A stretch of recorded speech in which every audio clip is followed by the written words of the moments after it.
Good evening and welcome to another Pigs News at 10. For those viewers who don't know who I am and haven't had the misfortune of meeting me, my name's Lib and I'm one of the investigators in the Pigs team. First of all, I would like to bring you a couple of updates on things that have been happening in the paranormal research field this week. Edinburgh University have had their clinical psychologist Thomas Reberon studying the root of paranormal experiences.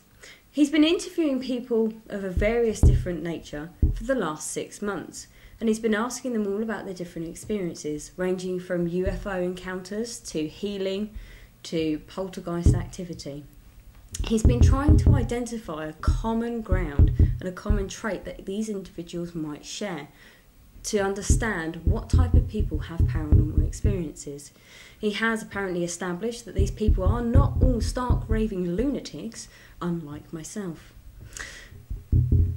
He has spoken to one individual as well who had a poltergeist activity in her home. When he went round to speak to her about the poltergeist activity in her home, he discovered that she was extremely stressed out because she'd just moved house. She'd also really didn't like the house she's living in, which I can completely sympathise with, because if one more thing goes wrong in my house, I am going to kill my letting agent, and please don't tell them that. I might be liable. But aside from that, he went round to find out what was happening. When she started talking about the paranormal experiences that were happening in the home, different sounds and everything, he suddenly started to hear knocks in the ceiling. When he went to investigate, he could not find any evidence to show what was happening, an unexplained activity.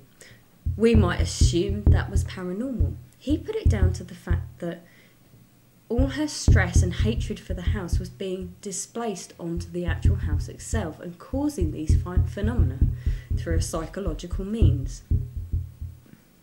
He is, of course, as you've realised, a skeptic. But he has considered creating a counselling service for people who have experienced paranormal events, and also so that they can get the support they need, because not everyone has a good experience, and it may be very valid for them to have some kind of service where they can talk to someone and have something arranged for them to be helped. You can contact Thomas Rayburn because he is still conducting his research.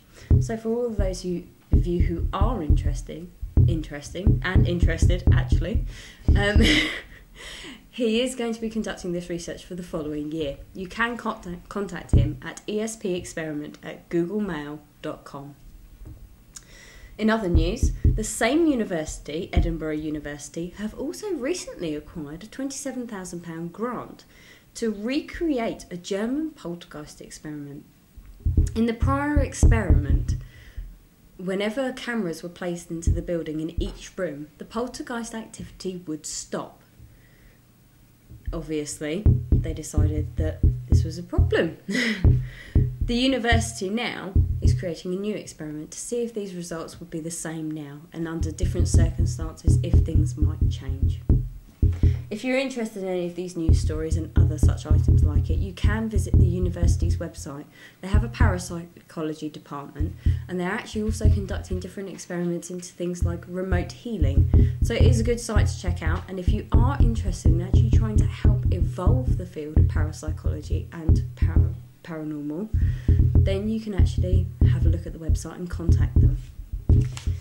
Okay, moving on from the main news tonight, there are a couple of things I'd like to talk about. The field of paranormal investigations has no doubt come a long way in the last few years, with national popularity of the subject growing through uses of the media, such as programmes like, dare I say it, Most Haunted. Yes, I'm sure there's a big debate coming up on the chat, but let's not talk about it. They've done a service, let's not talk about why.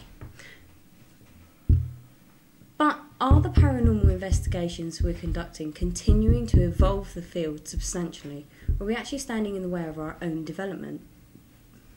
Many paranormal groups seek to collect and gather evidence that will be substantial enough to prove the existence of ghosts, and each location begins with the question, is there something here?